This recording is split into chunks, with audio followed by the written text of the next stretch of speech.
Rabbi tamim bil khair birahmatika ya arhamar rahimin. Assalamualaikum warahmatullahi wabarakatuh. Salam mahabbah.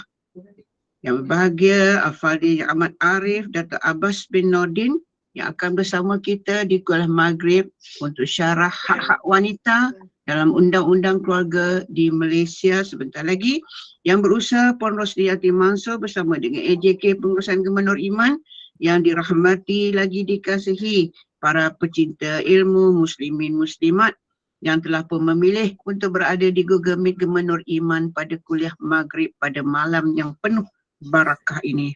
Mudah-mudahan kita doakan kepada Allah, mudah-mudahan kita dipanjangkan usia yang barakah, dipilih berada di taman ilmu ini.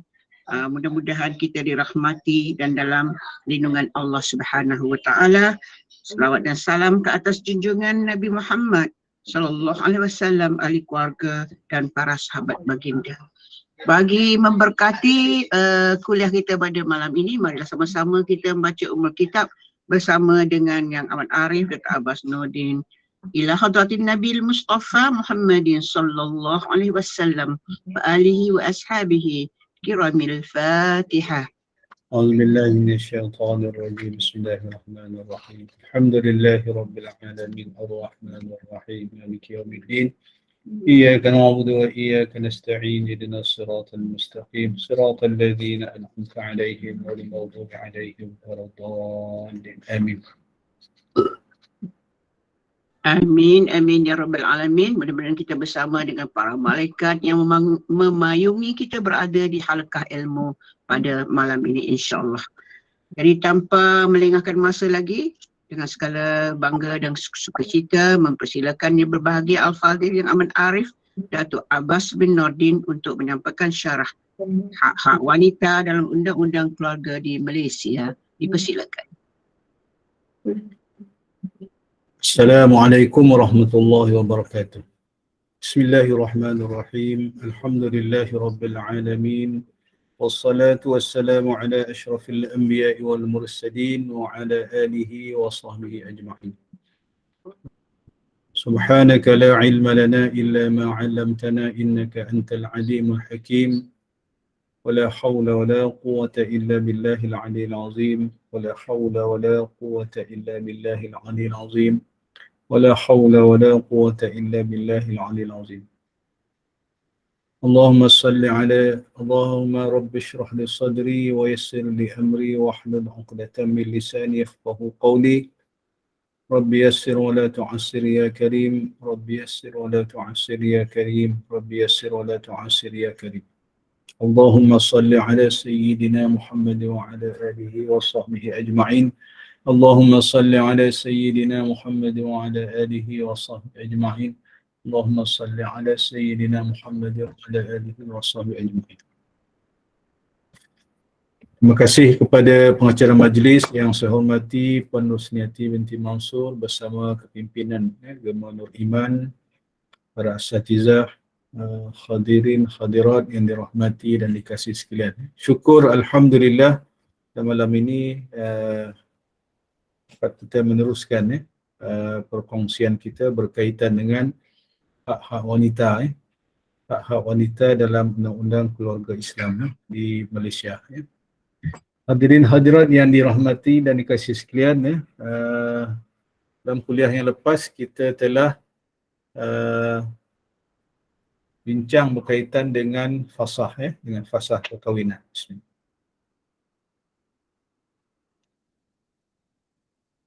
Dan kita dah bincang beberapa kes, banyak juga kes yang berkaitan dengan fasah. Saya nak sentuh sikit lagi lah berkaitan dengan fasah ni, iaitu yang berkaitan dengan darar ataupun lazim menyakiti. Salah satu sebab yang membolehkan isteri menuntut fasah di mahkamah syariah ialah berlakunya darar. Sama ada darar itu darar yang fizikal ataupun yang satu lagi yang dipanggil darar yang bersifat mental, tekanan perasaan. Ya. Jika yang berkaitan dengan darar fizikal ini, pukulan, pukulan yang memberi bekas, sama ada di muka ataupun tubuh badan, sekali pukul pun dah boleh, untuk buat tuntutan fasakh, jika isteri tersebut tak sabarlah, dan dah tak tahan, sekali pukul, dia sama ada di muka ataupun di badan, terutama yang meninggalkan bekas lah, lebam, meninggalkan kesan dan sebagainya, mencederakan. Ini deraan fizikal ataupun darar fizikal.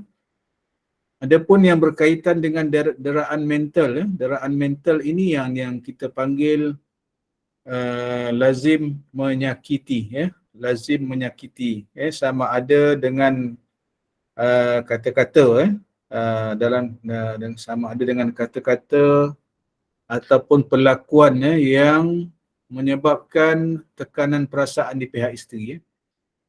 Sebelum ini pernah saya kongsikan rasanya, satu kes yang saya bicarakan di Mahkamah Syariah Wilayah Persekutuan, sekitar awal tahun 2000 dahulu, sekitar 2003, 2004, di mana seorang wanita tu memohon fasakh, akibat tekanan perasaan yang melampau, yang dilakukan oleh pihak suami, yang menyebabkan isteri ini menjadi kurus kering. Dan salah satu bukti yang dikemukakan oleh pihak isteri adalah bukti gambar lah, gambar dahulu dan gambar semasa. Gambar dahulu yang menunjukkan isteri tersebut, badannya berisi, dan dalam keadaan semasa tu kita boleh lihat sendirilah, mana saya boleh lihat sendiri di dalam mahkamah, keadaan isteri yang kurus kering, memang tinggal sekeping, dan bukti lain iaitu beliau masuk ward, beberapa kali akibat daripada tekanan perasaan, akibat deraan mental yang dilakukan oleh pihak suami. Itu berkaitan dengan lazim menyakiti. Jadi satu kes di Selangor, Hairun lawan Omar, iaitu isteri telah memohon fasakh. Antara alasan tuntutan ialah suami telah menganiayanya dengan memukulnya. Ini fizikal lah. Hakim telah berpendapat bahawa suami telah memukul isterinya dengan pukulan ganas, bukan atas dasar agama atau mengikut hukum syarak. Pukul yang mengikut dasar agama apa dia? Pukul yang tidak meninggalkan bekas. Itu, pukulan untuk mendidik isteri atas dasar agama ataupun hukum syarak, pukulan yang tidak meninggalkan bekas. Ini pukulan yang dibenarkan oleh hukum syarak.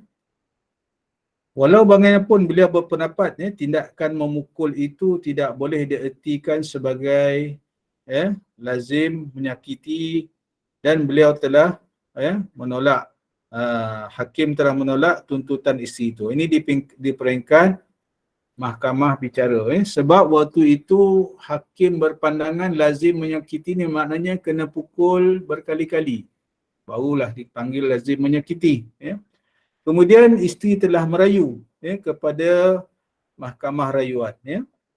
Jadi mahkamah rayuan telah memutuskan pukulan fizikal oleh suami itu terhadap isterinya adalah satu penganiayaan mengikut hukum syarak, dan oleh itu satu penganiayaan di bawah peruntukan Seksyen 52, kalau di Selangor lah ni, Undang-Undang Keluarga Islam di Selangor.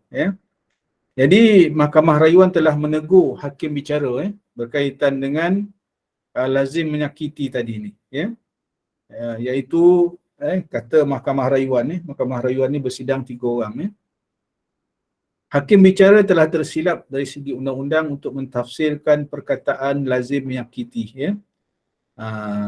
Jadi maknanya yang saya sebutkan tadi, walaupun dalam undang-undang tersebut lazim menyakiti perkataan dipakai, tapi apabila melibatkan fizikal, ya, pukulan yang ganas yang meninggalkan kecederaan, sekali pukul pun dah dikira, ya, lazim menyakiti juga, ya. Kemudian kes di Terengganu, di Terengganu iaitu kes Hasnah lawan Za'bah, ni kes tahun 1995, ya. Di mana isteri telah menuntut fasah pada suami dia atas alasan yang samalah, lazim menyakiti dan menjadikan kehidupannya menderita disebabkan oleh kelakuan aniaya daripada suami, ya. Jadi Hakim Mahkamah Tinggi Syariah berpendapat, ya, dalam kes tersebutlah berlaku penganiayaan di mana suami telah menganiaya isteri, antara lain lazim menyakiti isteri dengan memukul dan memaki hamun. Lazim memaki hamun ni pun dianggap lazim menyakiti, sehingga menyebabkan kehidupan isteri itu menderita, ya. Oleh itu mahkamah membenarkan permohonan isteri tadi untuk menuntut fasah nikahnya daripada pihak suami, ya. Ini yang disebut antara kes-kes yang, ya, lazim menyakiti, ya. Itu berkaitan dengan fasah, ya. Saya ingat untuk kes fasah ini kita tamatkan di sini dulu, ya. Jika ada soalan sebelum saya lanjutkan dengan peruntukan undang-undang yang lain iaitu berkaitan dengan li'an, ya. Walaupun kes li'an ini jarang berlaku di mahkamah, tetapi insyaAllah saya kongsikan jugalah apa yang dimaksudkan dengan li'an, ya. Bagaimana jika berlaku li'an ini, bagaimana prosesnya di mahkamah dan sebagainya.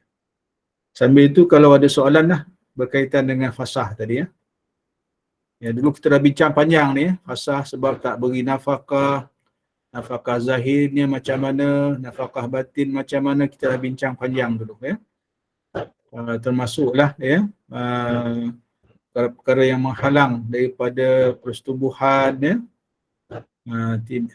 tidak adil dalam berpoligami dan sebagainya, ya, boleh buat tuntutan fasah.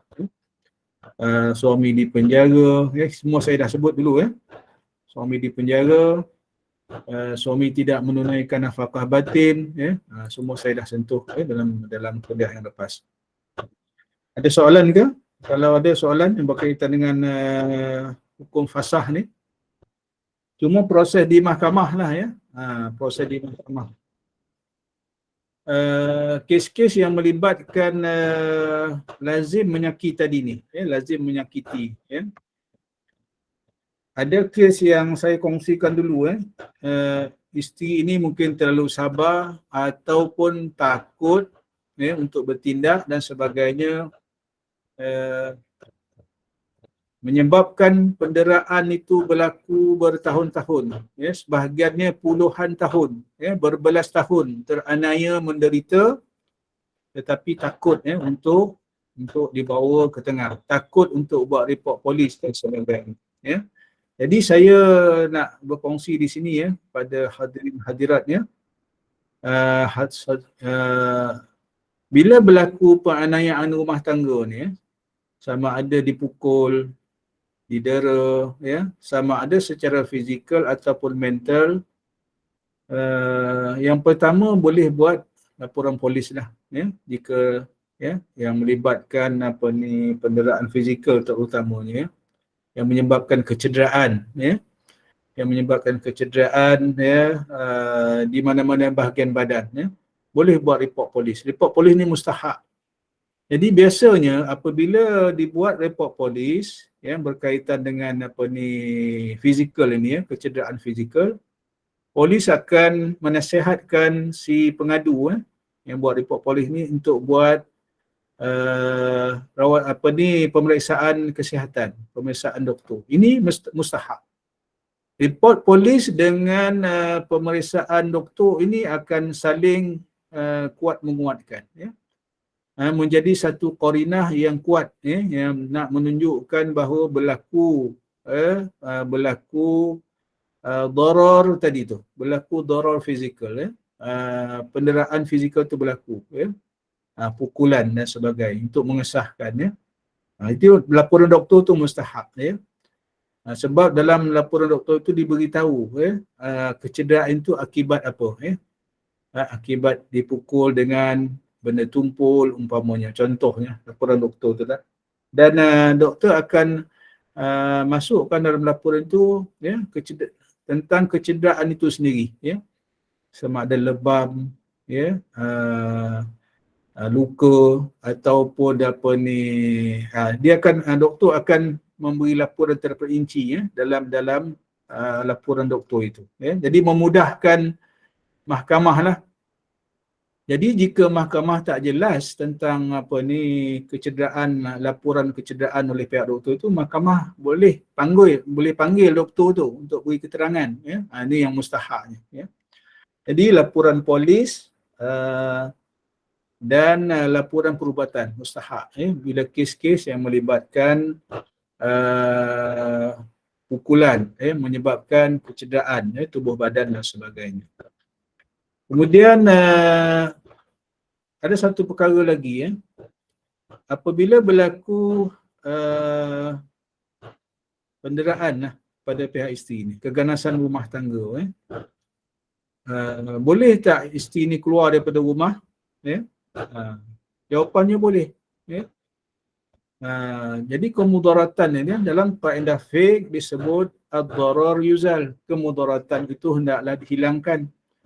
Macam mana nak hilangkan kemudaratan kalau dia terus duduk dalam rumah tu, ya? Sebab itu hukum syarak membenarkan isteri yang dah tak tahan, ya, didera oleh pihak suami, dipukul oleh pihak suami, dibenarkan, diizinkan, diharuskan oleh hukum syarak untuk keluar rumah. Jadi bila keluar rumah terus buat report polis, ya, buat report polis. Dan jika tidak ada ke mana, tak ada tempat nak dituju, ya, ibu ayah pun dah meninggal dunia, adik-beradik pun jauh contohnya, ya, boleh pergi ke tempat-tempat yang sepatutnya untuk mendapat perlindungan. Biasanya pihak polis pun tahu, ya, bila kita buat report polis tu, bila seorang wanita ni dipukul dengan teruk contohnya, polis biasanya akan sama ada menghubungi kebajikan masyarakat, ya, ataupun mungkin apabila sampai ke kebajikan masyarakat, nanti mungkin boleh juga dirujuk, ya, kepada rumah-rumah perlindungan, ya, rumah-rumah perlindungan. Saya ingat di kebanyakan Majlis Agama Islam negeri-negeri ada rumah perlindungan ini. Satu kes yang saya kendalikan sendiri, ya, di wilayah persekutuan dahulu, ketika itu saya menjadi peguam, ya, peguam di Jabatan Bantuan Guaman, ya. Seorang wanita yang teruk didera oleh, dipukul lah, ya, selalu dipukul oleh suami dia, badan pun dah kurus kering, memang takut, ya. Waktu di mahkamah pun dah nampak suami daripada jauh pun dia dah takut dah, ya. Ada macam ni keadaan orang yang didera oleh isteri yang didera oleh suami begini. Jadi saya telah waktu itu di wilayah Persekutuan memang ada rumah perlindungan yang dipanggil Darus Saadah, ya, di dekat kawasan Batu Cave tu, ya, di kawasan saya ingat sekarang ni tak jauh daripada perkuburan yang cantik tu, ya.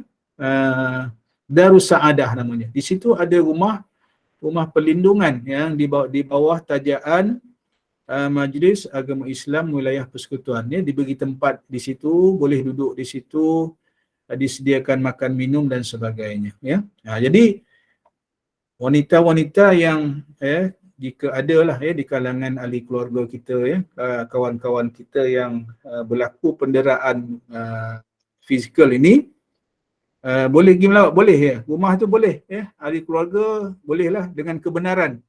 Ya, jadi yang jaga rumah perlindungan ni dia akan dia sendiri akan menapislah, pihak rumah ni akan menapis siapa yang boleh melawat, ya. Dan satu perkara lagi, ya, jika ketakutan yang melampau ni, ya, kepada suami tadi ni, Dalam peruntukan undang-undang Seksyen 107, kalau tak silap saya, enactment undang-undang keluarga Islam ni, kita boleh mohon kepada mahkamah iaitu perintah perlindungan. Perintah tegahan gangguan nama dia. Ya. Apa dia perintah ni? Iaitu memohon kepada mahkamah supaya mahkamah mengeluarkan suatu perintah supaya suami tadi tidak mengganggu dengan apa-apa cara. Ya. Dan mahkamah boleh tetapkan jarak ni, jarak. Ya. Maknanya di luar, contoh di luar daripada mahkamah, suami tadi sehingga habis kes cerai ni, sehingga habis kes diselesaikan oleh mahkamah, tidak mengganggu dengan apa-apa cara melalui telefon ke, WhatsApp ke, apa lagi ya, datang ke rumah ke, dan mahkamah boleh tetapkan jarak ni. Contoh, menghalang pihak suami tadi ni menghampiri isteri dalam jarak tidak kurang 50 meter. Maknanya paling dekat pun 50 meter. Contoh ni saya bagi contoh saja. Paling dekat pun 50 meter. Ya. Jika dia langgar perintah mahkamah tu, dia boleh dikenakan contempt of court. Ya. Penghinaan mahkamah sehingga boleh dipenjara. Ya. Bila mahkamah keluar perintah ni, ni satu perintah perlindungan. Ya. Perintah tegahan gangguan ini. Ya. Boleh minta dengan mahkamah.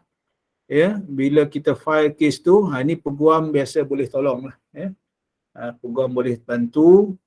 Dan kita sendiri pun boleh, ya, kalau kita tak ada peguam, boleh mohon kepada mahkamah, ya, sebab terlalu takut dengan pihak suami tadi ni. Ya. Ini memang berlaku di luar sana, ketika dalam keadaan semasa dan yang lepas-lepas memang berlaku. Ya.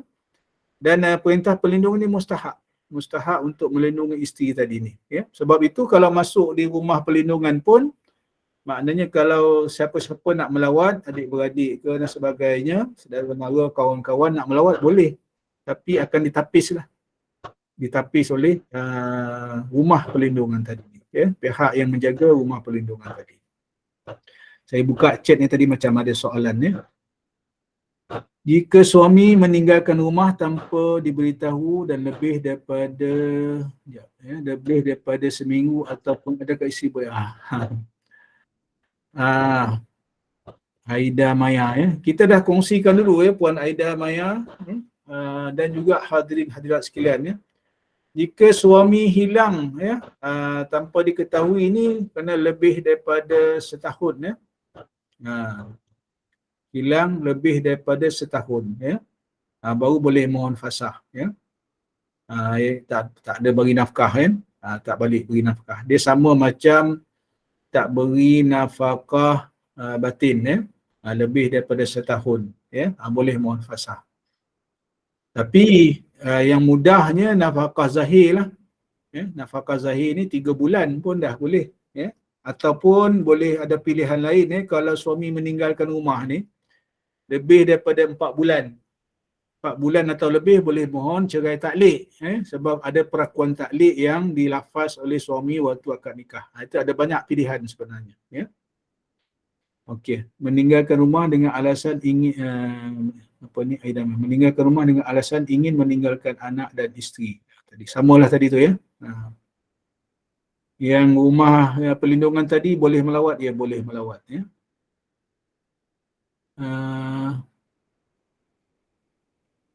Gelap sokongan ibu tunggal, interim protection order, perintah okey dia.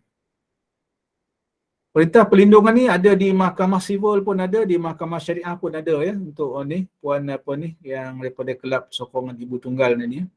Di mahkamah syariah dipanggil perintah tegahan, ya, perintah tegahan dalam hal ehwal suami isteri di mahkamah. Maksudnya dalam proses perceraian, ya. Dalam proses perceraian yang saya sebut tadi ni, ya, contoh yang saya beri tadi, satu kes yang saya kendalikan sendiri, ya, dulu ni.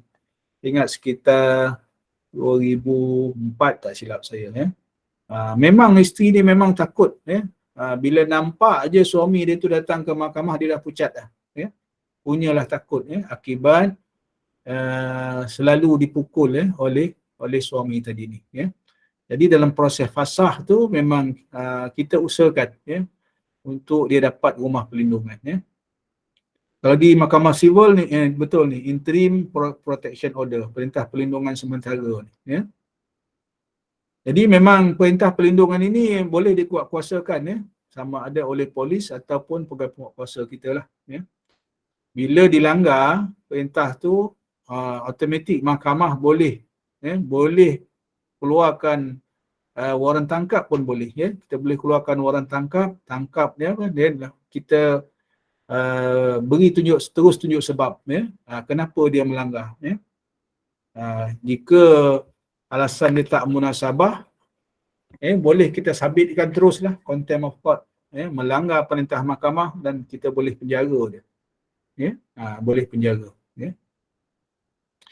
Okey, ada soalan lain ke sebelum kita masuk kepada li'an ni? Assalamualaikum Datuk. Salam, sila. Datuk, sedikit pasal macam contoh macam kes yang Aida Maya tanya tadi tu. Ya. Suami yang meninggalkan rumah kan, sebab saya perkara PAS lah, tapi saya banyak dapat aduan daripada kawan-kawan yang melalui nasib macam tu kan. Lelaki ni macam tadi bila Datuk kata mereka hilang dalam tempoh setahun baru kita boleh buat tuntutan kan. Tapi kalau yang hilang dalam keadaan macam ni, balik pun nafkah tak bagi, apa hak wanita nak ambil tindakan yang macam mana? Sebab sebenarnya perempuan dalam keadaan tertekan dan tak tahu nak bertindak macam mana. Nak dapat bantuan macam mana tu? Okey. Ada beberapa pilihan lah. Terima kasih Puan Azina yang bertanya. Ada beberapa pilihan. Sebenarnya isteri tadi nak apa sebenarnya? Jika isteri tadi nak berpisah, ya, oleh kerana suami tadi memang cuai memberi nafkah ataupun tidak menunaikan tuntutan nafkah, menurut hukum fasah ni 3 bulan dah boleh dah. 3 bulan, tempoh 3 bulan itu dia suami cuai ataupun gagal menunaikan tuntutan nafkah ni, boleh mohon fasah. Satu lagi, jika yang isteri nak sebenarnya adalah nafkah, duit belanja, ya, makan minum, ya, contohnya sara hidup. Jika suami tadi ni ada mempunyai pekerjaan tetap, ya, pekerjaan tetap, boleh mohon kepada mahkamah untuk mendapatkan perintah potongan nafkah. Boleh, ya. Walaupun suami itu tak hadir, kita saman dia tak hadir, tetapi kita boleh saman waris dia, ya, boleh saman waris dia, boleh mahkamah boleh keluarkan sapina kepada majikan dia, ya. Boleh. Satu kes dulu saya ingat dia di Seremban ada, di Kuala Lumpur pun ada, ya, satu kes yang saya kendalikan sendiri. Di Seremban melibatkan, saya ingat suami dia bukan pengurus kilang, supervisor rasanya, ya, supervisor. Dia ingat supervisor tu tinggi sangat dah jawatan dia kan. Dia tak nak datang mahkamah. Ya. Saya kata kalau tak mau datang, saya keluar waran tangkap. Bila dengar waran tangkap, berlari dia datang ke mahkamah, ya. Itu kes, boleh, kita dah tak ada masalah, ya. Kemudian satu kes yang saya kendalikan di wilayah Persekutuan, Kuala Lumpur. Begitu juga, waktu tu saya ingat saya sama ada saya jadi hakim ataupun jadi peguam, bagi pihak yang menuntut ni. Suami tadi ni tak mau bekerjasama, ya, cuai memberi nafkah, ya. Dan apa yang saya buat ialah saya keluarkan sapina, ya. Saya keluarkan sapina, saman, ya. Sapina ni tujuan untuk memaksa kehadiran majikan, ya, majikan. Kita sapina majikan dia, dan majikan ni datang, ya. Dia punya pegawai human resource dia kan, pegawai sumber manusia tempat dia bekerja tu, datang, bila disepina ke mahkamah, dia kena datang. Kalau dia tak datang, dia pun boleh dikenakan waran tangkap, ya. Jadi bila sampai di mahkamah, saya tanya, betul ke si Fulan ni bekerja dengan company kamu? Betul, dia kata, ya. Berapa gaji dia, ya, berapa pendapatan dia sebulan, ya. Kita dari situ kita dah tahu, ya. Jadi daripada situ sehingga kes itu diselesaikan, mahkamah boleh perintah nafkah sementara, ya. Ada satu kes tu begitu juga. Suami ni tak mau datang di wilayah Persekutuan juga. Saya potong gaji dia. Saya perintah sehingga kes perceraian ini diselesaikan. Saya dengan mahkamah menggunakan kuasa asal mahkamah. Walaupun isteri tak minta ni. Sebab saya nak mengajar orang yang tak menghormati mahkamah ni. Mahkamah panggil dia tak mau datang. Saya potong gaji dia. Saya kuasa, mahkamah kita ada kuasa untuk potong gaji dia 300 sebulan sehingga kes diselesaikan. Lepas tu berlari dia datang ke mahkamah. Dia minta ubah perintah pula balik. Kenapa mahkamah potong? Dah kau tak mau datang, dia kata, saya potong gaji dia. Jadi tak perlu takut. Ini hak yang ada dalam undang-undang keluarga kita. Sama ada hak itu diminta oleh pihak isteri ataupun mahkamah ada kuasa. Mahkamah tak boleh membiarkan kezaliman berlaku. Antara sama ada pihak suami ataupun lain-lain pihak. Terutama kepada wanita dan kanak-kanak lah. Sebab isteri ni nak makan. Tambah pula isteri tak bekerja. Anak-anak lagilah nak makan, nak sekolah. Jadi perlukan nafkah. Jadi siapa yang angkat tangan tadi? Maaf. Siapa yang angkat tangan tadi nak tanya tadi tu? Sila. Jika dalam tempoh, sekejap saya baca ni. Jika dalam tempoh 3 bulan ini, adakah salah si isteri keluar rumah untuk bekerja tanpa keizinan suami? Ini bagus soalan ni. Sementara menunggu 3-4 bulan untuk mohon fasakh. Okey. Hukum asal keluar rumah tanpa izin suami ni adalah haram. Berdosa.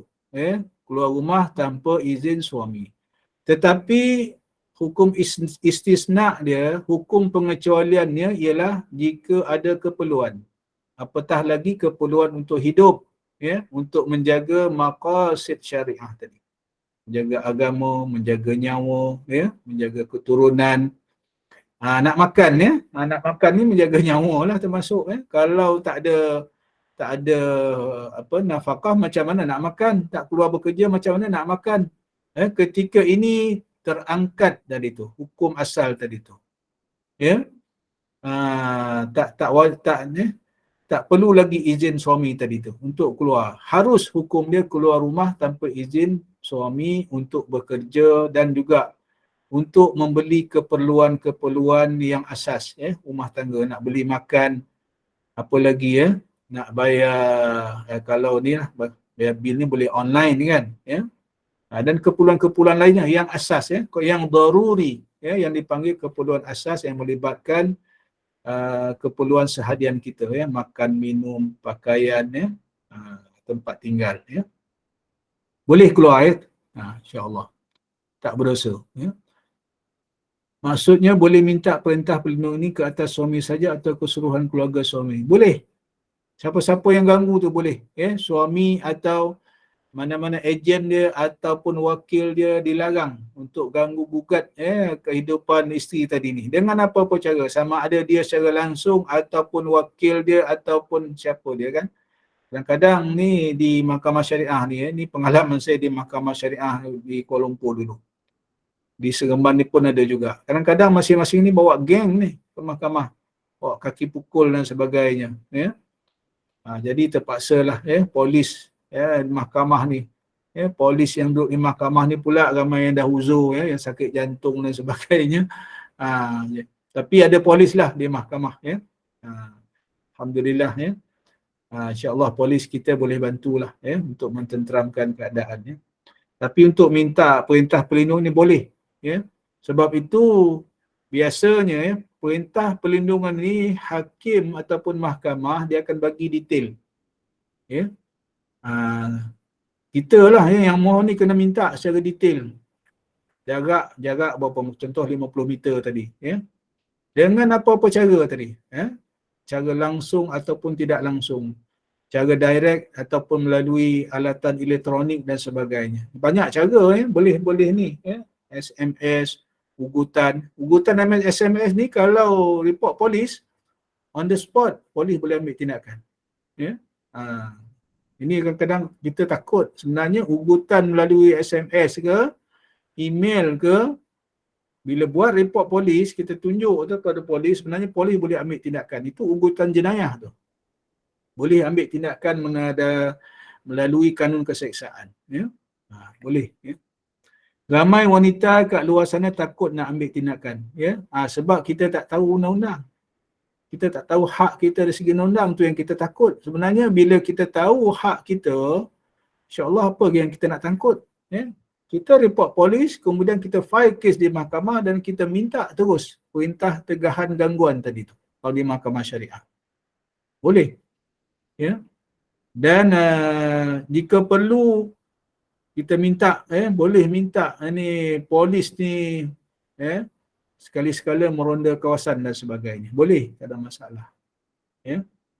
Jika takut sangat lagi, mohonlah perintah, mohonlah rumah perlindungan tadi ni. Sebab rumah perlindungan ni dikawal 24 jam. Ada pengawal dia. Ya. Ada orang yang jaga di situ. Ya. Ada soalan lain ke yang berkaitan? Datuk, maaf ada lagi satu. Baru ni kawan saya dah selesai lah lafaz talak. Tapi selesai daripada lafaz talak tu, suami dia nak filekan nusyus pula untuk dia.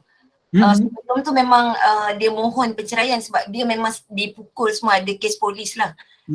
Macam tu saya macam, dia sekarang dah keluar selai pinggang. Memang husband dia tak bagi apa. Alhamdulillah dia bekerja lah, ada jiran bantu bagi tempat tinggal sekarang. Tapi husband dia filekan nusyus pula. Macam mana ya? Tak apa, boleh lawan, tak ada masalah. Okey, baik. Boleh lawan nusyus tu, boleh apa ni, saya ingat dalam kes nusyus ni sama ada Jabatan Bantuan Guaman boleh tolong ataupun di mana ya Puan Azrina, di mana ni, wilayah persekutuan ke di mana? Di Puchong. Puchong Selangor ya. Saya tak pasti di Majlis Agama Islam Selangor ni ada ke tidak menawarkan apa khidmat bantuan guaman ataupun tapi di wilayah persekutuan rasanya ada. Ya. Dia ada peruntukan wang untuk diberi kepada peguam-peguam tertentu untuk membantu ya kes-kes wanita yang sebegini ya. Makna ada tempat lah yang boleh dirujuk. Ya, boleh rujuk sama ada Jabatan Bantuan Guaman. Kalau di Negeri Sembilan ni kita ada beberapa agensi ya, sama ada Jabatan Bantuan Guaman, kita ada Ansar yang tuanku sendiri lancarkan ya bagi orang yang tak mampu ni ya. Ada di mahkamah ni ya. Jabatnya ada di mahkamah komplek Mahkamah Syariah di Senayan ya. Di HQ kita di Senayan ya. Sebenarnya ada lagi beberapa agensi lain, contoh ni di Bar Council sendiri ya, di Peguam Sivil pun dia ada satu cawangan ataupun peguam-peguam yang dikhususkan untuk membantu secara percuma ya, pro bono ya. Terima kasih Siti Eja yang bantu, yang boleh membantu secara pro bono ya. Cuma saya tak adalah contact number je tu ya. Contact mungkin boleh Google lah ya, boleh Google. Dan ada juga ya di apa ni, Allahu Rabbi, NGO lah Kelab Ibu Tunggal, ada banyak ya sebenarnya di Lembah Kelang ni, ada banyak persatuan-persatuan ibu tunggal yang bergerak ya, bergerak membantu wanita-wanita teraniaya ni ya, membantu memberi rumah perlindungan, carikan peguam ya, carikan dana dan sebagainya ya. Dan di mahkamah kita pun ada dipanggil bahagian sokongan keluarga lah. Ini yang berkaitan dengan nafkah ya. Boleh hadir kalau berkait dengan kalau ada perintah nafkah tapi tak dijalankan, suami tak tunaikan perintah nafkah itu, boleh datang ke mahkamah ya untuk dapat bantuan bahagian sokongan keluarga. Kita sedia bantulah insya-Allah ya. Ada banyak soalan tadi ya, sekejap ya. Soalan Hanisah tu Datuk. Sekejap ya. Hanisah, kes rumah, nama isteri apa tu? Hanisah Hashim. Okey ya. Hanisah Hashim. Sekejap ya. Jika kes rumah nama isteri, isteri bayar bulanan rumah, cukai tanah, cukai pintu, IWK. Suami bayar bil api, air, Astro, Unify. Belanja barang basah, suami minta kongsi. Anak-anak ada sikit, anak-anak ada sikit, isteri bantu. Okay. Bila minta nafkah belanja, suami kata dah bagi duit beli barang basah. Saya bagi awak makan. Jadi macam mana? Okey. Berkaitan dengan perbelanjaan rumah tangga ni, jika suami isteri keluar belanja bersama, ya, ni. Jika keluar belanja bersama, maknanya kena ada persefahaman. Itu yang pertama. Sebaiknya lah, ada persefahaman. Dan sebab tanggungjawab asal perbelanjaan rumah tangga ni adalah tanggungjawab suami sebagai ketua rumah tangga, ya. Tetapi kalau dua-dua pihak ni bekerja, ya, suami bekerja, isteri bekerja, boleh, ya, boleh isteri ni membantu, ya. Dan ada pandangan ulama yang mutakhirin ini, ulama abad ke-20 ini yang memberi pandangan, ya, so isteri pun patut juga mengeluarkan perbelanjaan rumah tangga, jika isteri bekerja, ya. Cumanya yang patut-patutlah, ya. Yang patutnya macam mana? Sepatutnya suamilah yang lebih keluar duit untuk perbelanjaan rumah tangga ni, sebab tanggungjawab asal adalah suami. Kalau isteri pula yang lebih keluar belanja, dah tak patut jadinya, kecuali ada persetujuan bersama. Contoh, isteri gaji 20,000. Ya, contoh, ya. Suami gaji 5,000, ya. Isteri keluar lebih, ya, atas persefahaman bersama, tak ada masalah. Tak ada masalah, ya. Tetapi kalau pendapatan pun lebih kurang saja, ataupun suami lebih sikit, isteri kurang sikit, ya. Suami pegawai, isteri kerani, contoh, ya. Ataupun isteri ada pendapatan part time, ya, duduk di rumah tapi ada pendapatan kerja sambilan di rumah, suami yang bekerja, suamilah yang kena keluar belanja lebih, ya. Jadi untuk menjawab persoalan Puan Hanisah tadi ni, maknanya yang patut-patutlah isteri ni bantu, ya. Sebab bukan tanggungjawab isteri untuk keluar duit, ya, untuk belanja rumah tangga. Tanggungjawab asal adalah tanggungjawab suami. Jika isteri tadi dah tak tahan dah, asyik isteri saja yang keluar belanja, dah tak tahan dah, ya. Dah tak tahan, ya. Ada beberapa tindakan.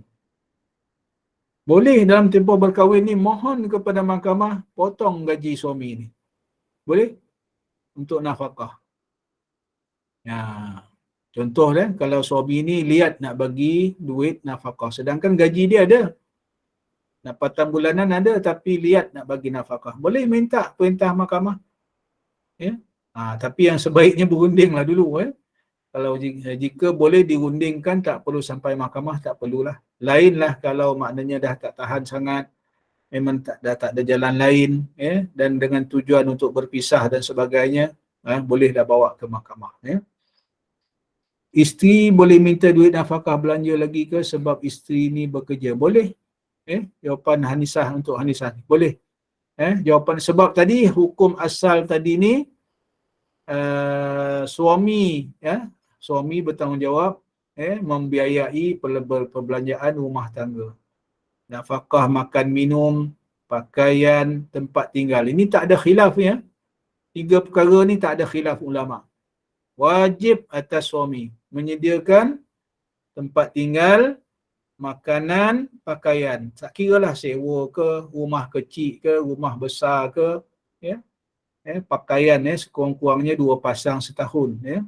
Itu wajib, kalau tidak kena mohon halal lah daripada isteri ni, ya.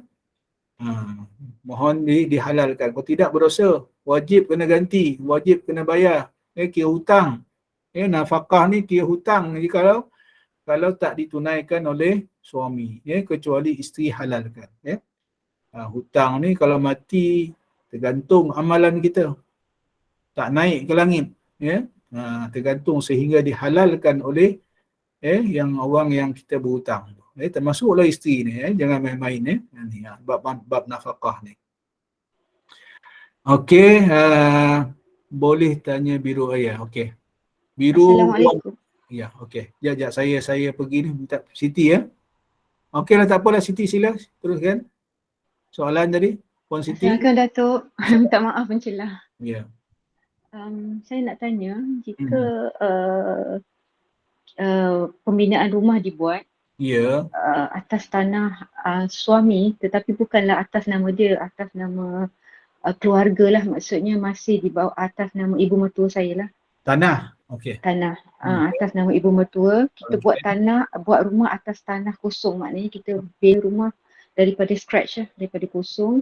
Dengan kebenaran ibu mertua lah. Dengan kebenaran ibu mertua. Okey. Dan kos pembinaan rumah pun sama-sama. Isteri ada contribute dalam jumlah yang mungkin lebih kurang sama banyak. Dan jika ada berlaku perceraian, memang isteri kena keluar daripada rumah tu ke, Datuk? Okey. Soalan yang lagi satu. Jika suami memberi nafkah, contoh sebulan 1,000 lah tetapi tiap-tiap bulan kalau ada culas pun because of mungkin dia tak bekerja ke apa, tetapi itulah amount yang dia beri. Bila ada konflik dalam rumah tangga, dia mula tak nak bagi dengan jumlah yang sama. Suka hati dia lah dia nak bagi berapa-berapa. So adakah isteri boleh menuntut jumlah yang sama sepanjang jika dia masih bersama? Walaupun suami kata kita ialah rumah tangga dah berbalah, so suka hati saya lah nak bagi berapa. So, basically itu dua soalan saya. Terima kasih. Terima kasih Puan Siti yang bertanya. Yang pertama tadi rumah tadi tu yang keluar duit, sama-sama keluar duit untuk ni Bila berpisah ni sebenarnya dalam tempoh perceraian tu sehinggalah habis iddah sebenarnya isteri tadi ada hak lah. Ada hak untuk duduk di rumah kelamin. Duduk di rumah kelamin tu, dia ada hak. Dan suami kena membiayai sehingga habis iddah. Ini tanggungjawab nafkah ni. Itu. Kemudian rumah itu jelas rasanya ada hak sebenarnya. Kemudian berkaitan dengan rumah tadi tu, maknanya rumah tu dikira sebagai harta sepencarian. Bila berlaku perceraian, maka isteri tadi boleh tuntut lah. Boleh tuntut dan penentuan portion tadi ni, hak harta sepencarian tu boleh dibuat oleh mahkamah lah.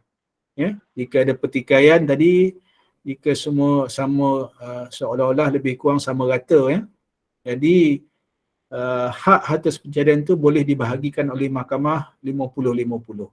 50% suami, 50% isteri. Nilai dia. Tinggal lagi macam mana nak bagi nilai tu terpulanglah. Tengoklah. Mungkin kadang-kadang mahkamah perintah suruh jual.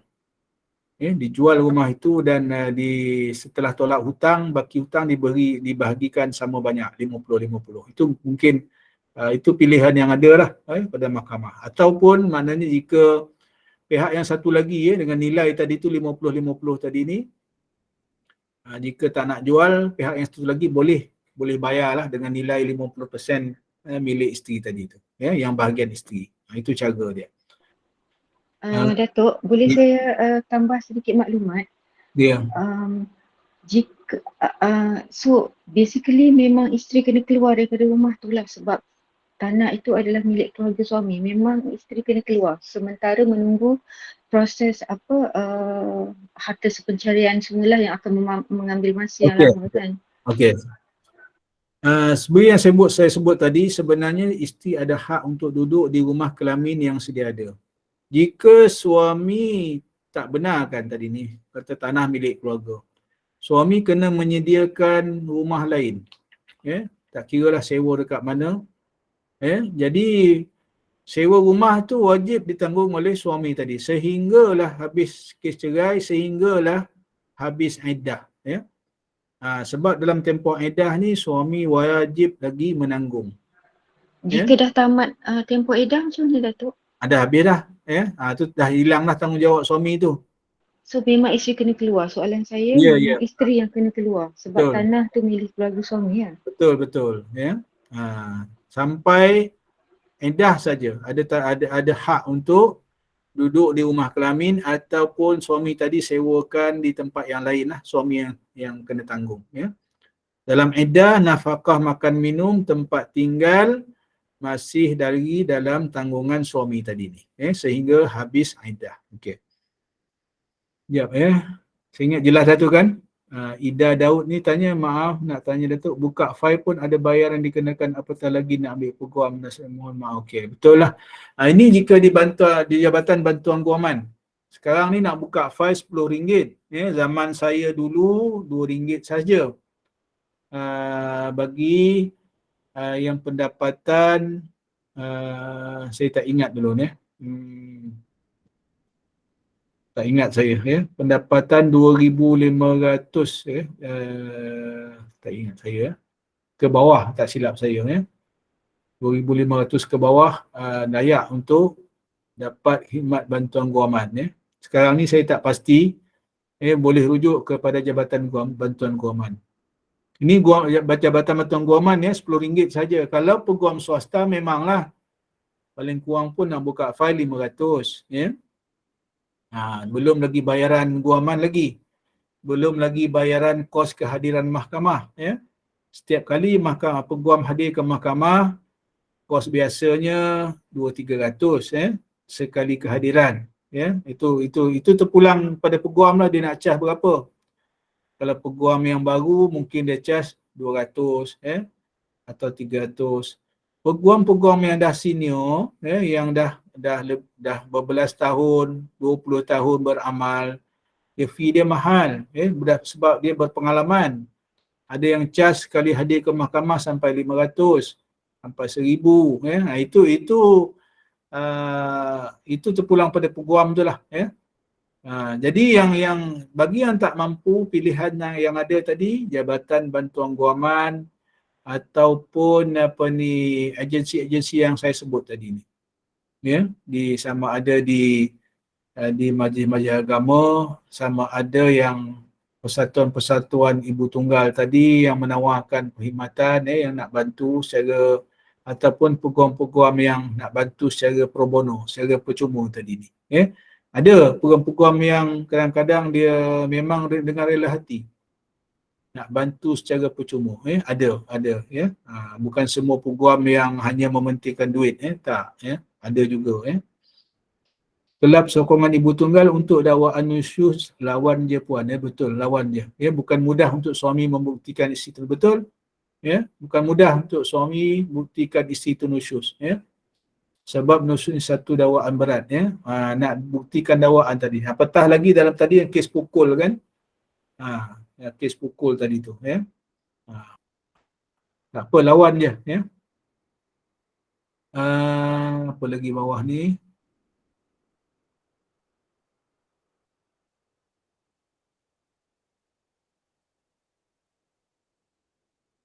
Boleh datang jumpa KL, sokongan ibu tunggal, kelab sokongan ibu tunggal, yang apa ni dalam chat room tadi. Saya ingat di Kuala Lumpur ni banyak persatuan ibu tunggal ni, dan sebahagiannya dulu masa saya jadi hakim di Mahkamah Wilayah dulu ni, ada persatuan ibu tunggal yang bertugas di mahkamah. Mereka bergilir-gilir. Dia ada orang yang mahir sedikit dalam undang-undang. Dia datang di mahkamah tu, duduk di mahkamah. Kita bagi ruang. Kita bagi satu ruang di Mahkamah Syariah Kuala Lumpur dulu yang sebelah stesen kereta api Kuala Lumpur dulu. Sekarang di bangunan baru di Jalan Duta. Mahkamah Syariah Kuala Lumpur. Dulu ada. Kelab sokongan ibu tunggal ni, dia membantu wanita-wanita yang kurang faham undang-undang ni, membantu untuk filekan kes, dan lain-lain lagi lah. Program khidmat saksi, aku tak silap saya waktu tu. Jadi alhamdulillah ada NGO yang membantu ibu tunggal ni. Banyak di Kuala Lumpur, memang banyak, insya-Allah. Okey, ada soalan lain ke? Ingat dalam chat room saya dah jawab semua dah rasanya. Jika ada yang saya tertinggal, tolong ingatkan saya lah. Ya.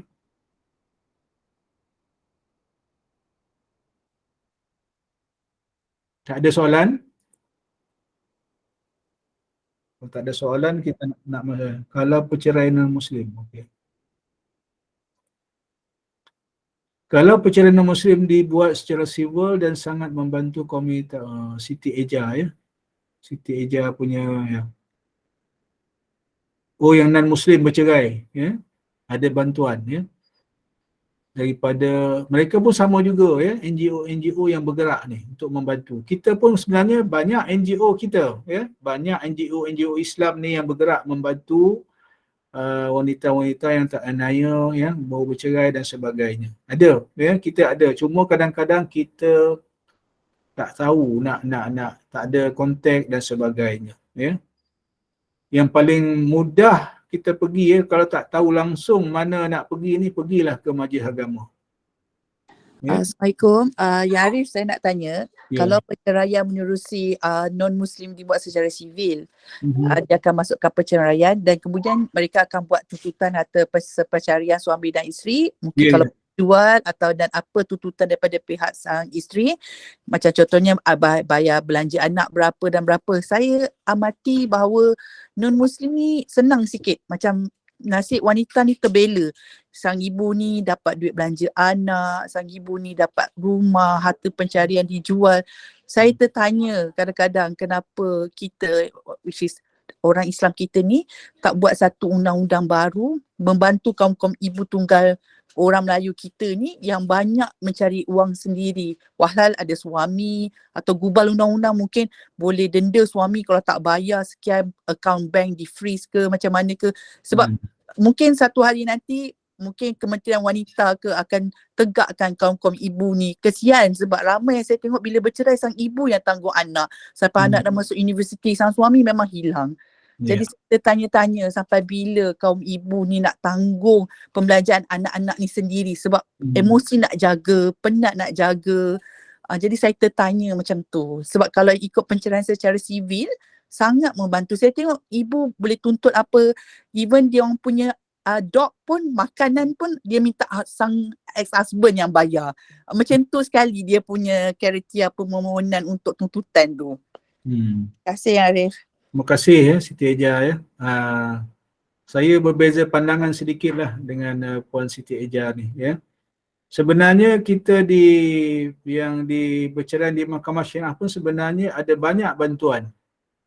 Tetapi mungkin kita tidak ada maklumat. Itu yang pertama ya, yang saya nak komen lah. Contoh ya, contoh pasal nafkah tadi tu ya, isteri guyup, isteri ghaib, tak menunaikan tanggungjawab nafkah. Sebenarnya kita dalam Islam ni lebih banyak perlindungan sebenarnya. Bila dalam di civil tadi tu yang Puan Siti Eja sebut, dalam bab nafkah tadi, pihak bekas suami masih bertanggungjawab memberi nafkah. Betul, di mahkamah civil. Ya? Sehingga isteri tadi berkahwin lain, bila bercerai di civil yang bukan Islam tanggungjawab suami tadi masih maintenance dia masih tertanggung atas bekas suami sehingga dia kahwin lain. Tetapi di segi hukum syarak, suami tadi hanya wajib membayar nafkah isteri, saya sebut tadi, dalam tempoh iddah. Habis sahaja iddah, siapa yang tanggungjawab menafkahi isteri tadi ni? Dia balik kepada wali. Dia balik kepada wali dia. Ya, siapa wali dia? Bapa dia, adik-beradik dia. Kenapa balik kepada wali dan juga waris-waris yang lain ni? Sebab jika berlaku pula tuntutan pusaka, bila isteri tadi dia meninggal dunia, yang perempuan tadi meninggal dunia, yang akan dapat pusaka pun orang-orang ni juga. Ya, nampak collective responsibility. Ini hukum syarak, indahnya hukum syarak tadi. Balik kepada bekas suami tadi ni. Okey, suami hilang kata Puan Siti Eja tadi. Mahkamah dah bagi perintah nafkah tapi suami hilang, guyup. Apa kena buat? Dalam undang-undang keluarga Islam kita ada peruntukan, iaitu orang-orang yang bertanggungan menurut hukum syarak. Ini yang kita tak minta.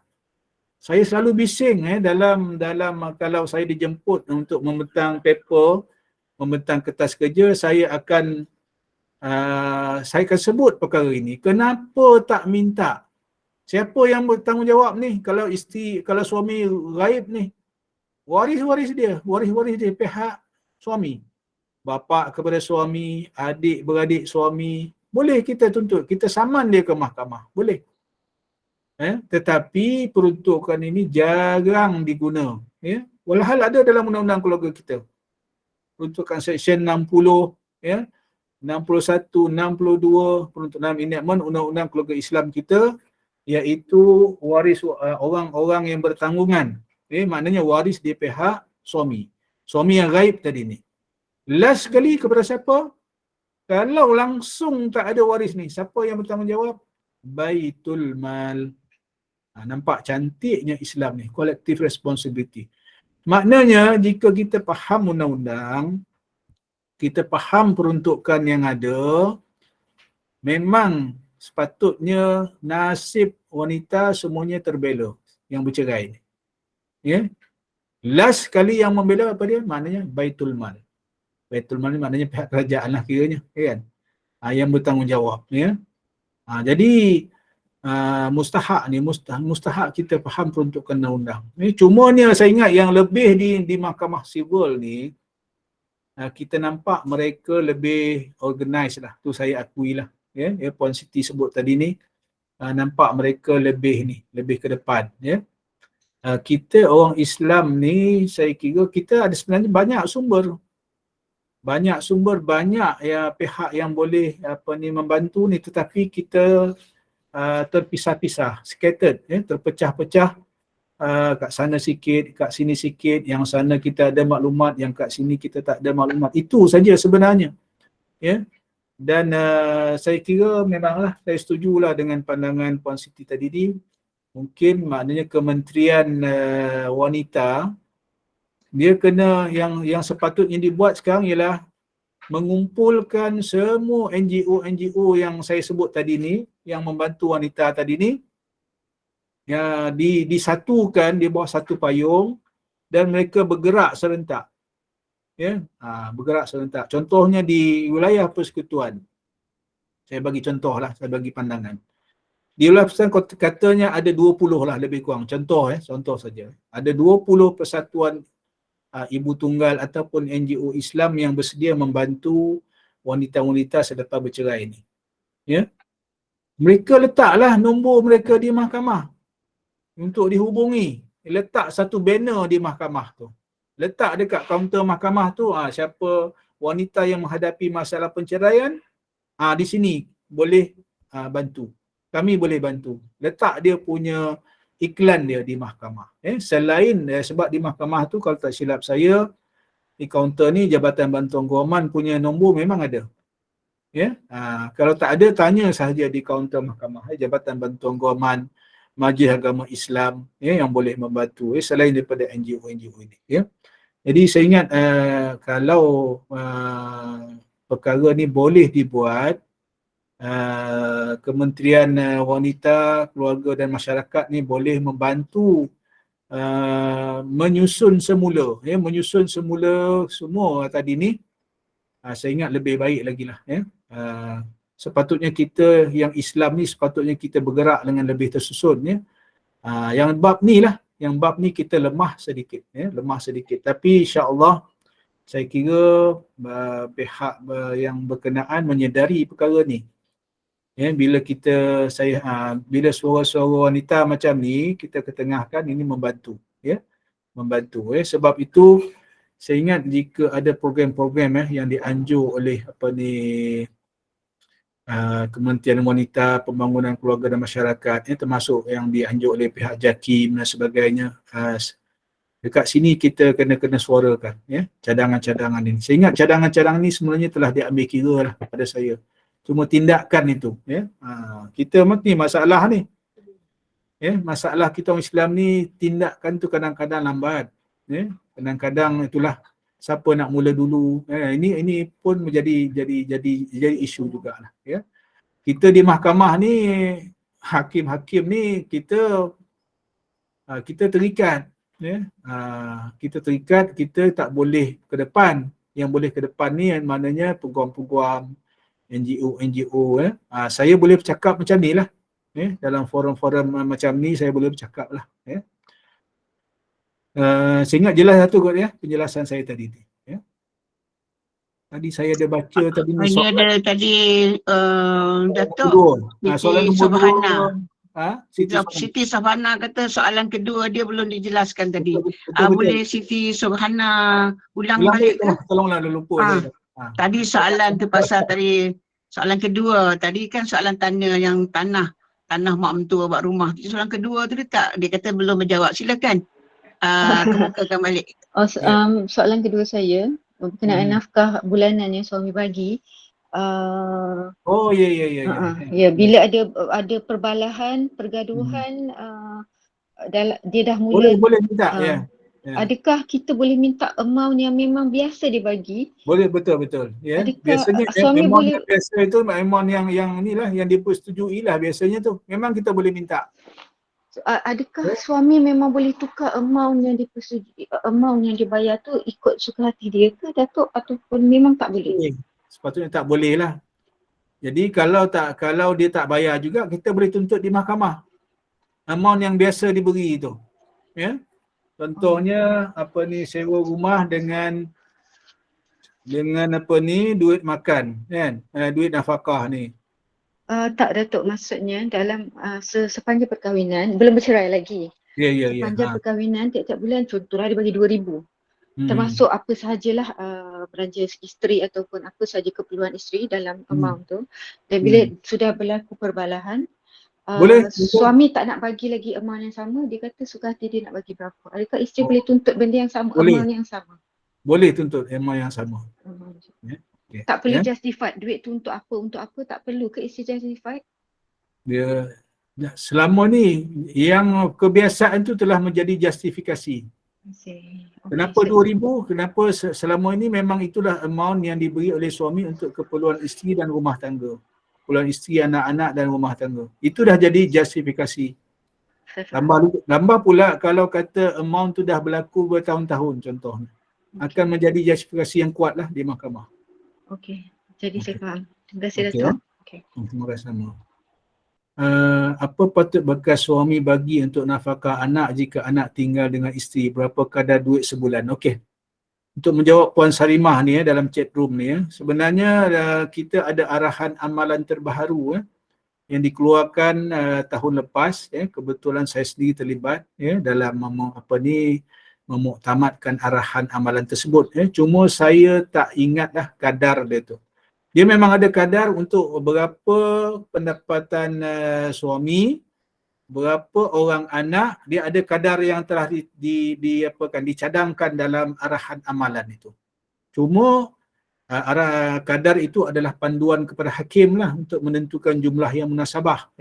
Yang muktamadnya mahkamah lah yang menentukan, hakim lah yang menentukan. Memang ada kadar dia. Memang maknanya suami tak boleh lepas tanggungjawab lah. Jika mahkamah beri hak jagaan anak kepada bekas isteri, wajib suami tadi, bekas suami tadi ni menyediakan nafkah untuk anak tadi ni. Kadar tadi ada panduannya dalam arahan amalan Mahkamah Syariah tahun 2021, tak silap saya. Dah ada kadar dia yang ditentukan. Okey, saya ingat dah menjawab Kemudian Puan Mazura tadi. Puan Sarimah boleh tuntut daripada bekas suami nafkah bulanan. Betul. Nafkah hari raya, nafkah tahunan dia boleh. Baguslah Puan Mazura tadi ni tambah ni, betul apa yang Puan Mazura sebut tadi ni. Untuk anak tadi ni nafkah bulanan, nafkah untuk sambutan hari raya dan juga nafkah tahunan ni contohnya masa nak buka sekolah lah.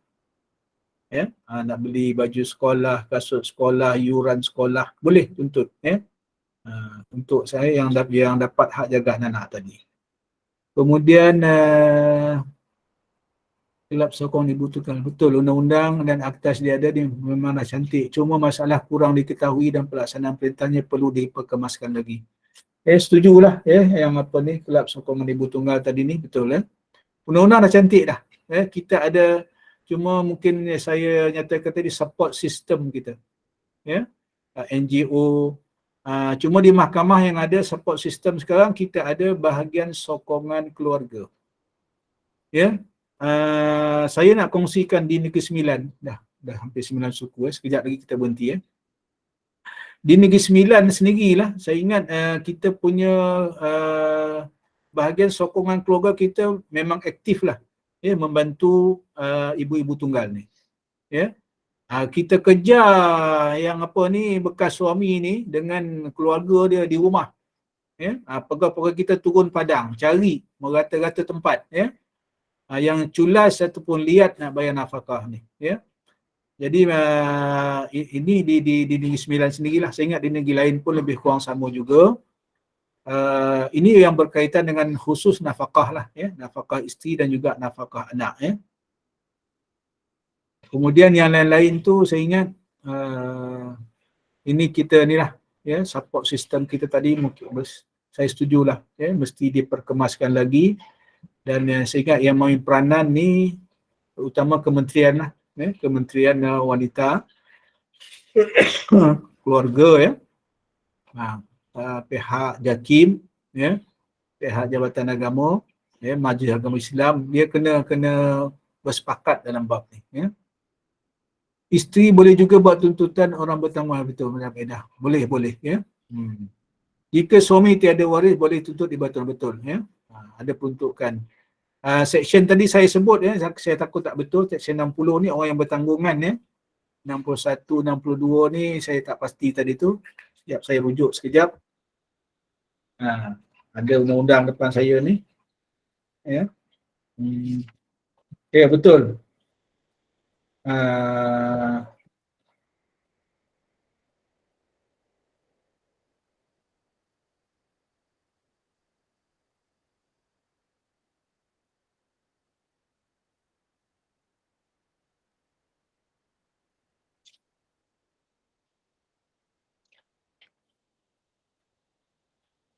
Seksyen 61, Seksyen 61, Seksyen 62 tafsiran dia, berapa jumlah nafkah yang nak dibayar, macam mana mahkamah ambil kira nak menentukan nafkah ni, Seksyen 62.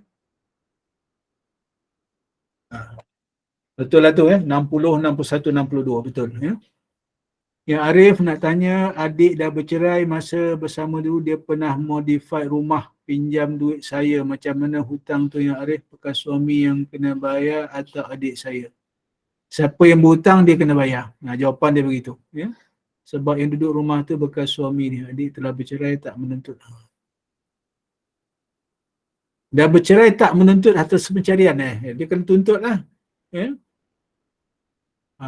Bila tak kira lah, yang apa ni, bila adik ni dah bercerai dengan suami, rumah yang dibeli dalam tempoh berkahwin tu adalah atas pencarian.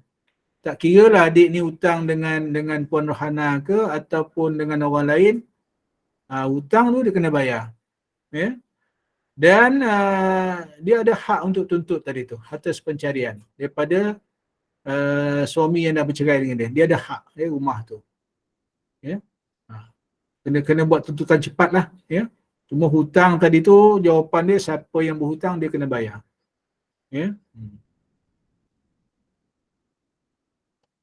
Jadi bukan bekas suami yang kena tolong bayarkan hutang adik ni, bukan. Adik ni kena mohon atas pencarian daripada bekas suami dia tadi tu, untuk dapat bahagian dia. Itu cara dia.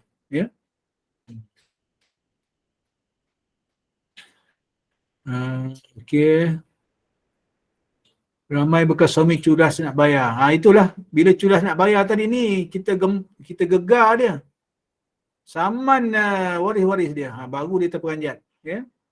Saman apa ni, sebab orang yang bertanggungan tadi pun peruntukan Seksyen 61 tadi ni, orang yang bertanggungan mengikut hukum syarak ni, dia kira waris terdekat lah. Bapa kepada suami, adik beradik suami. Bila kita saman ni waris-waris ni ke mahkamah, dia orang lah yang akan cari. apa hal pula aku yang kena saman ni kan. Dia akan marah adik dia ataupun abang dia. Kau yang tak bayar nafkah pada bekas bini kau, aku pula yang kena saman. Biar dia orang sendiri cari, tak payah kita cari. Boleh. Hukum syarak. Undang-undang dah jelas ni. Yang bertanggungan mengikut hukum syarak. Cuma jarang diguna. Ya. Okey. Assalamualaikum Datuk. Assalamualaikum warahmatullahi. Ya. Datuk, boleh tak ulang sekali lagi soalan saya yang kedua tadi? Ya. Whereby suami biasa memberi sejumlah nafkah kepada isteri. Ya, ya. Okey, dan bila berlaku perbalahan, suami menukar amount yang telah tadi Datuk kata amount yang sedia ada yang telah bertahun-tahun diberi is a justification. So suami saya boleh justify that amount is Tuan Hakim Datuk kata is the justification dan dia tidak boleh sesuka hati menukarkan because of perbalahan ni. Betul. Ya. Sepatutnya begitulah ya, tetapi terpulang kepada mahkamah lah. Sepatutnya amount yang dah sedia ada diberi ya. Sebab itu dalam kes poligami contohnya. Ya, dalam kes poligami ya. Syarat suami, salah satu syarat suami nak berpoligami ni ialah tidak memudaratkan isteri sedia ada. Apa maksud memudaratkan isteri sedia ada? Saya dah bincang dah dulu. Maknanya jika sekarang ni suami bagi isteri sedia ada ni nafkah 2,000 sebulan. Dia nak kahwin lagi satu. Tiba-tiba tak boleh pula bagi 2,000 sebulan, boleh bagi 1,500 je. Itu maknanya mudarat. Ya, mudarat. Mahkamah tak akan benarkan. Mahkamah tak akan benarkan suami tadi untuk berpoligami kalau menjejaskan nafkah isteri sedia ada tadi. Sebab mudarat. Sama dalam. Minta maaf Datuk, soalan tu sebenarnya bukan pasal poligami. Tak, saya nak bagi contoh saja. Sebagai contoh. Sebab kalau kata mahkamah tak benarkan poligami atau mahkamah tak benarkan suami tu kena tambah lagi duit tu sampai kepada amount yang sedia kala lah. Betul. Ya, faham, saya faham. Saya bagi contoh tadi tu nak menunjukkan bahawa apatah lagi nafkah sedia ada tu yang kata Puan Siti Suhana tadi sebut biasa dapat 2,000. Tiba-tiba bila krisis rumah tangga dia suka-suka hati nak bagi, tak boleh.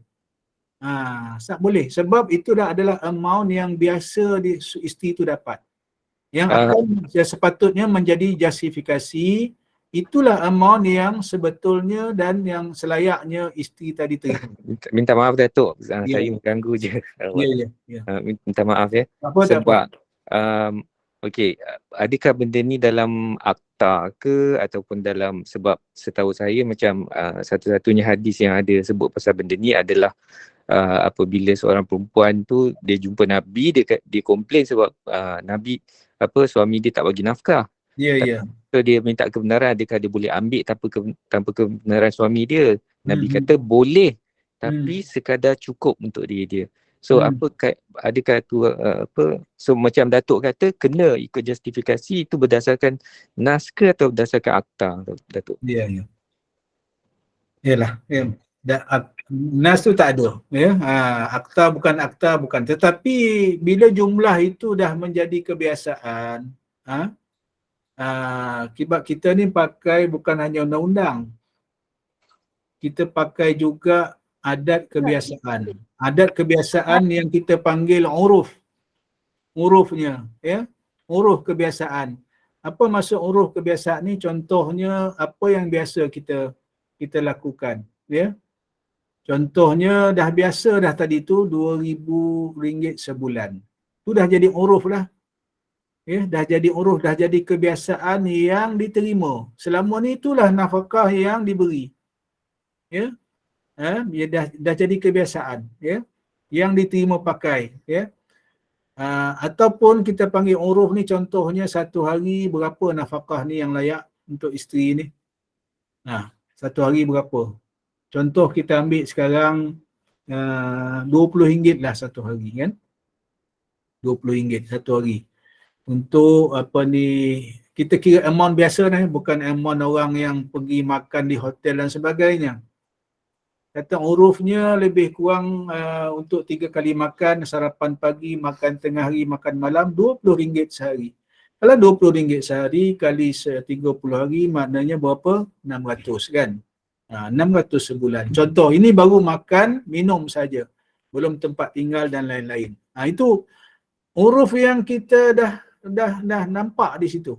Maknanya dah menjadi kebiasaan yang kita faham lah. Orang biasa-biasa ni, okey, RM20 satu hari. Kita boleh terima. Ya? Sebab menjadi kebiasaan ataupun nilai semasa itulah lebih kurang. Lebih kurangnya yang kita boleh ukur. Termasuklah tadi, kalau 2,000 itu dah menjadi ukuran kebiasaan, kenapa mahkamah tak boleh terima? Ini akan jadi justifikasi. Pada saya justifikasi yang kuat lah. Tetapi kalau kita nak bawa ke mahkamah, itu hakim tu terpulang pada hakim yang berkenaan lah. Nak terima ataupun tidak. Sepatutnya, ini pandangan saya, tidak mengikat mana-mana, sepatutnya menjadi justifikasi yang kuat. Dah 9:25, jam setengah ada kuliah lain ya. Saya kira ada banyak soalan tak sempat saya jawab ni. Kita boleh tangguhlah, simpan dulu untuk minggu depan, insyaAllah. Mudah-mudahan jawapan-jawapan saya tadi tu dapat sedikit sebanyak membantulah. Walaupun mungkin tak memuaskan, saya mohon maaf lah. Yang baik daripada Allah SWT, kelemahan kekurangan saya mohon maaf. Aqulu qawli hadza astaghfirullah li wa lakum. Wassalamualaikum warahmatullahi wabarakatuh.